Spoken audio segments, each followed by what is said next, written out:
Hi guys, this is skittflash here, and welcome back to Let's Play Persona 3 FES, and this is a very special welcome back, because I'm back. Back to Let's Playing. Hooray. Everything seems to be running smoothly. The audio wigs out for the first, 30 seconds, but it becomes fine later, and it's not a problem. I don't know why it's doing this now.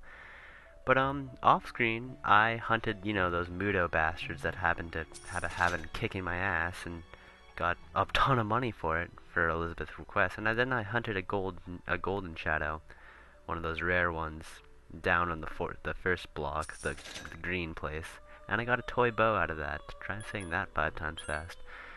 But anywho's, we're gonna start some new requests, get the steel medal, which is just like the same version, just hunt a gold shadow on the second block, and if we get anything like we did if the prize is similar to the first one, then, obviously we want to do this because the toy bow is actually a very good weapon, and we get high cut armor for getting a Jack Frost with Dia, and that's going to be scandalous, so that's nifty.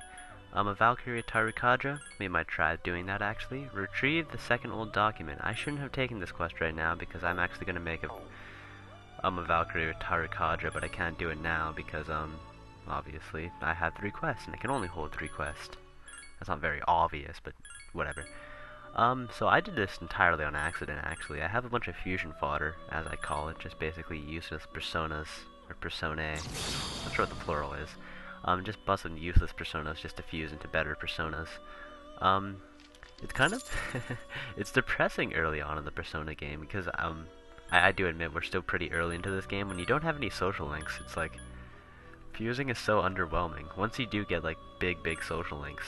Commie rank? Oh, I didn't know they actually called them that in America. So I'm gonna fuse Alp and some other person. I don't even know who. But, apparently he has Tarukadra. This guy.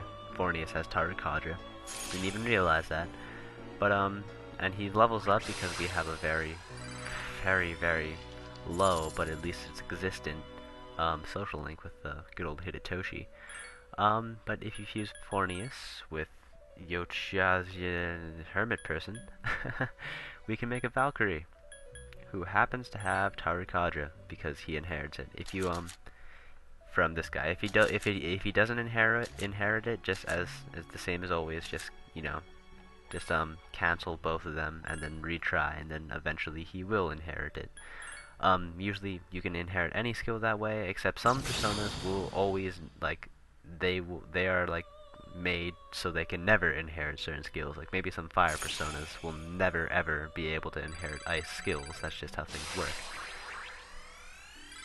Or maybe it's magic and physical. I don't know what it's one of the two. I mean, just some personas can inherit some skills, so just keep that in mind.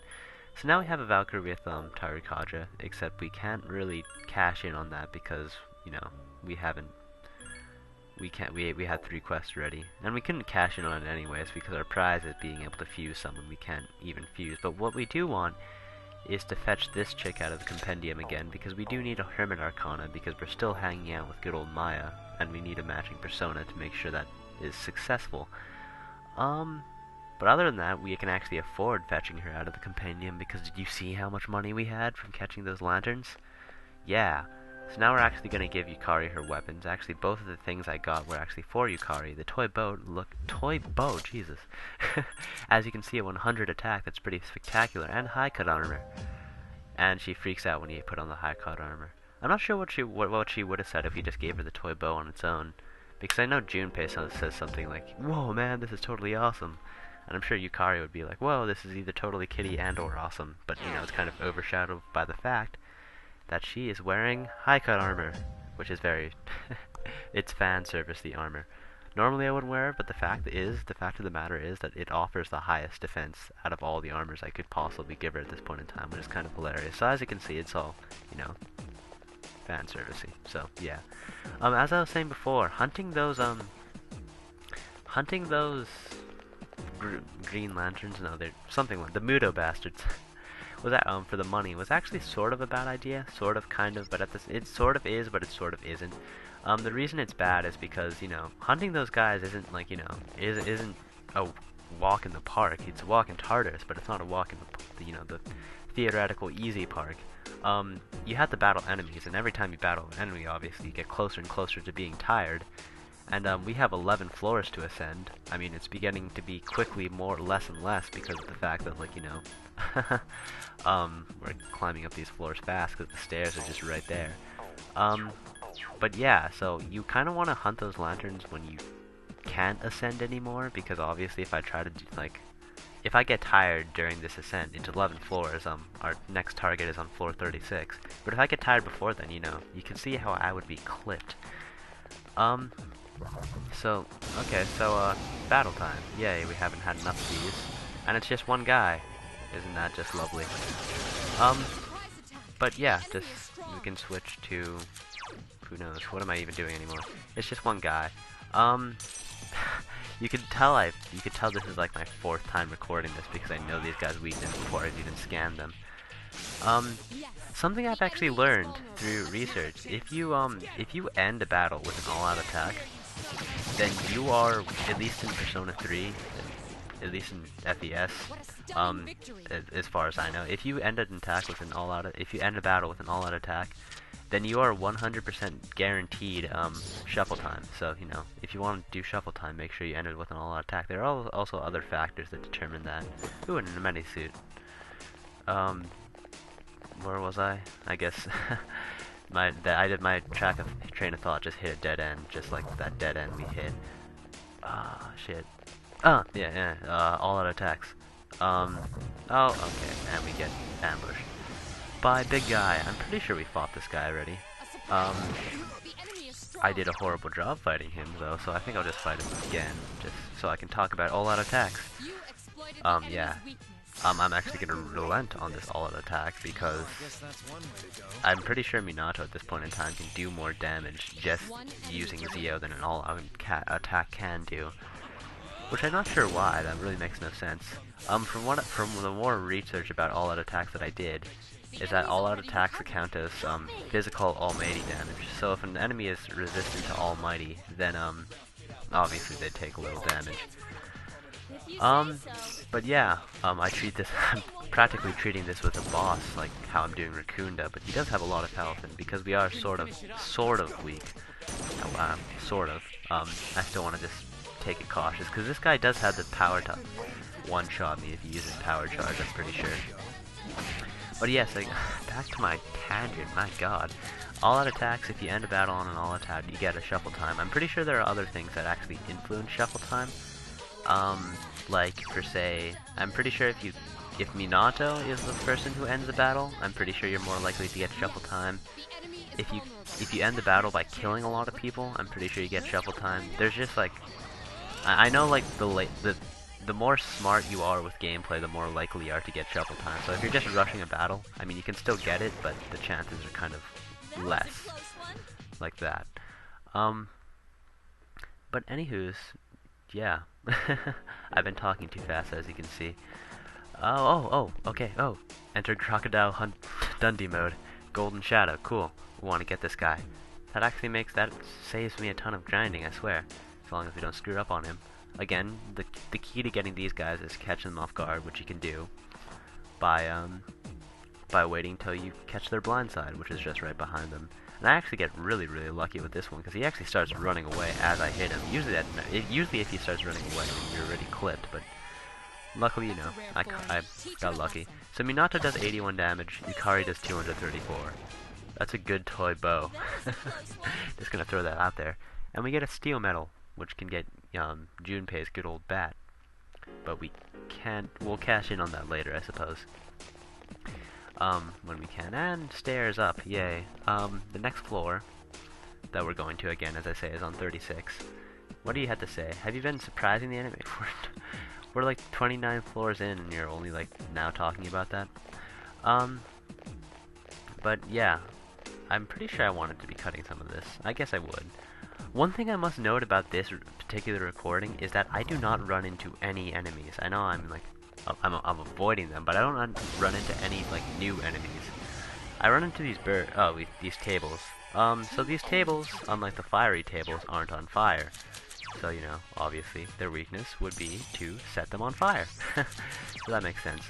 But yeah, I do not run into like nearly the variety of enemies that I normally run into. So therefore, you don't really see that much before I just ditch this place. Like you see the tables, you see some birds, and you see some of those weird ass things I can't even. I don't even know how you describe them. But just know, like I guess it doesn't really matter that I'm not showing off enemies because you can scan them for their weaknesses. Anyways, so you know it's not like Persona 4 where it's like you don't know what they're weak to. And even then, you could just look it up. I don't think at this point anyone's using this Let's Play as an informative fling. But if they are, I'll try my best. But just keep in mind that like there's like at least half the enemies that you can see on this floor. You can see in this block. You actually won't be seeing in this LP. And that probably goes for the rest of the floors all in the future because you know that's just how things work. You don't run into every enemy. And when you do run into like an enemy that you don't see, it's probably one of those killer ones that kills me. And that's why you don't see it, because I had to reset recording after I do that. So small guy. Small guys usually indicate really fucking big guys. I do not have time for you, Tiger. So yeah, just run away. One thing I do like about this game is that running away is, well, you don't get penalized for it, and it's really actually easy to do. The turn you want to run away, you run away, and typically it works 75% of the time. Which is good, because considering how this game has a habit of, like, you know, if enemies have, like, enemies have the ability to, like, just totally kill you in one turn, you know, that'd be bad. So it's good that you can actually run away, and it's actually effective. Because, you know, if you couldn't run away, then that'd save you, that'd make you have to do, like, 4 more recordings all over again. Although I'm not really sure I had to re-record this because I forget why I had to re-record this. I think it was more recording error than actually me dying, because I don't remember me dying. Might have been something else, yeah. There's nothing that would really kill me. Or maybe it was just really poor thing, I don't know. Poor choice of words, that'd be it. So, yes, again, there are some enemies, but those were the same enemies we've seen before. So that'd be a waste of showing because, you know, I mean, we're not showing any enemies, we're just showing me running around in Tartarus. In all honesty, that's pretty stupid. So yeah, like all like the prior floors, like the prior floors, jeez, can't talk today. I can't, you know what I mean. I found the stairs really quickly, but for floor 34 and 35, I don't know why they take so long. This is actually these enemies are actually much more powerful than most of the other enemies in this set of floors. Almost to the point where you'd think you'd logically be seeing them in the next block over. And that can kind of be the case sometimes. Usually when that happens, the enemies are glowing purple. I guess these guys aren't that strong enough to be glowing purple, but if you ever see a glowing purple shadow, it means it's a really strong shadow that typically should logically be on much higher floors. And she wants to dig out. No, you have to stay there. You can't pull out. You're Yukari. What was I saying again? Yeah, you should logically be seeing them on higher floors, but you see them in lower floors because this game wants to just throw a D move at you and, you know, try to kill you. But if you're feeling ballsy, then you can battle them. You get a lot of XP, and typically a lot of Elizabeth's requests are based around having to kill those glowing shadows. But yeah, just keep that in mind. I guess these guys don't really meet the criteria. They're just technically... Oh, wow. More points of discontinuity. Huh, didn't think that would happen. Oh well. At least it's not like actual points of discontinuity that actually like kill my video, because that was horrible. Speaking of me losing my train of thought, man, I'm gonna have to get back into how to talk. I completely forgot how to do that. It's been 3 weeks, guys. I'm so excited to be back, actually, though, I must say. But yeah, I guess these are just the strongest shadows you see that aren't actually purple shadows. Are they purple or are they pink? They're one of the two. They're glowing and you just want to stay away from them unless you feel really confident. It would have been ironic if I got tired of that scene. But again, these are strong enemies. The reason I think they should belong in later floors is because they drop like level 3 cards, and typically, why would they drop level 3 cards if they're level 2 enemies? But, I mean, block 2 enemies. They're probably level 18 or something like that. But anyways, so yes, there are the stairs, and we will dig out, and I won't show floor 35, because we literally did nothing. I'm pretty sure Minato ran out of XP. And yeah, wow. And that's that part. Oh my gosh. Well, that was an exciting. It's good to be back, guys. Hopefully, I can get back into the flow of recordings. Don't know what's going to be going on with Banjo-Kazooie. Maybe I'll have a filler thing because I don't even have my N64 with me at the moment. But that's irrelevant to this LP. In the next part, we will. I don't know. Will we be fighting the floor boss, or will we not fighting the floor boss, and everything in between? But until then, this has been Skitflash. Hope you've enjoyed watching. Bye.